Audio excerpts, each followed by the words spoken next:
January 1st, 2026. Pyongyang. Fireworks light up the sky like the city is celebrating freedom. It's not. Kim Jong-un appears on state television with his daughter, Kim Ju-ae. She's maybe 13 years old, wearing a coat that costs more than what most North Koreans will earn in their entire lives. They watch fireworks together, father and daughter. The future of the dynasty, 500 miles away. In the countryside, people are eating tree bark. Rice prices have doubled. Corn rations have been cut. Again. But hey, at least there were fireworks. You think you know North Korea. Bad haircuts. No internet. Propaganda posters. Yeah, we've all seen the documentaries. But in 2025 and 2026, something changed. Kim Jong-un introduced what insiders are calling the 3 evil laws, and they make the old dictatorship look like a vacation. In 2026, you don't get shot for trying to escape. You get shot for wearing sunglasses. Let me explain. South Korean culture is everywhere. K-pop, Korean dramas, fashion, it's global, except in North Korea, where it's now a death sentence. In 2020, Kim Jong-un passed the Reactionary Ideology and Culture Rejection Act. Sounds bureaucratic, but here's what it actually means in 2026. You cannot say Oppa, that's the South Korean word for older brother, or honey. You must say comrade instead. If police check your phone and see Oppa in your texts, you're going to a labor camp. You cannot wear a white wedding dress.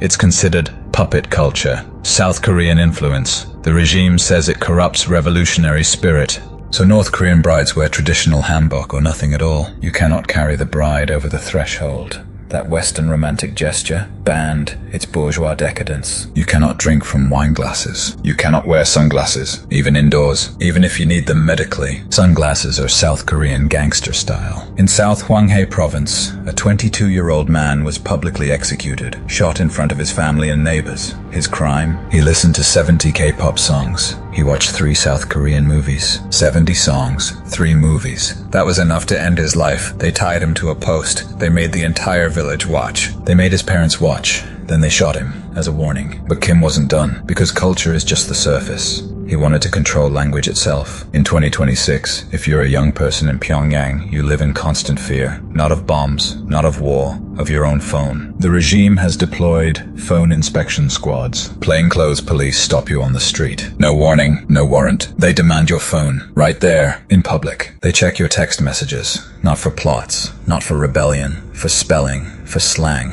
for South Korean words. If your boyfriend is saved in your contacts as honey instead of comrade, you're going to a labor camp. If you use the word love in a text message, that's re-education. If your spelling has been influenced by South Korean grammar, you're marked as contaminated. Kim calls it the mosquito net strategy. He's terrified of information getting in. South Korean TV shows, K-pop, movies, even the way people talk. He's watching language evolve in the South, more casual, more free, and he knows that language is power. In Seoul, teenagers text in slang. They use emojis. They say oppa and unny without thinking. Across the border, saying those same words can get you executed. Same language, same people, different reality. But while Kim obsesses over words, his people are starving again. In 2023, Kim told the people to tighten their belts until 2025. He promised that sacrifices would bring prosperity. Well, it's 2026 now. The food didn't come. Rice prices doubled in early 2025. Corn rations were cut by 40%. Families that used to eat twice a day now eat once, or not at all. People are eating injagoji, fake meat. It's made from soybeans, chemicals, and whatever protein substitute the state can manufacture. It tastes like cardboard.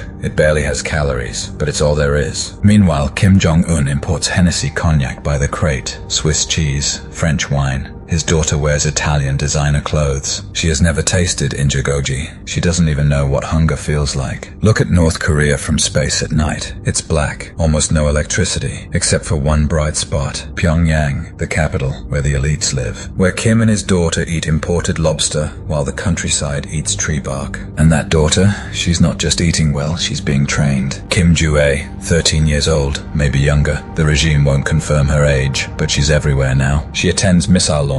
She stands next to nuclear weapons. She watches them fire into the sky like fireworks. She claps. She smiles. This is her inheritance. At military parades, generals twice her age bow to her. Grown men, decorated officers, they kneel before a child. Because she's not just Kim's daughter. She's the future supreme leader. Kim Jong-un became dictator at 27. His father died, and he inherited a nuclear arsenal and 25 million slaves. Now he's doing the same thing to his daughter, grooming her, training her, desensitizing her to violence and power. While other 13-year-olds worry about school and friends, Kim Jong-un is learning how to rule through fear, how to execute dissenters, how to starve a population while living in luxury. The nightmare isn't ending with Kim Jong-un. He's not the final boss. He's training the sequel, and she's watching, learning, waiting. In 2026, North Korea isn't evolving. It's metastasizing. The cult is passing to the next generation, and this time they're starting younger. On New Year's Eve 2026, Kim Jong-un stood with his daughter and watched fireworks. They looked happy, content, like a normal family. 500 miles away, a family sat in the dark. No electricity, no food, no hope. They don't know Kim Jong-un's name yet, but they will.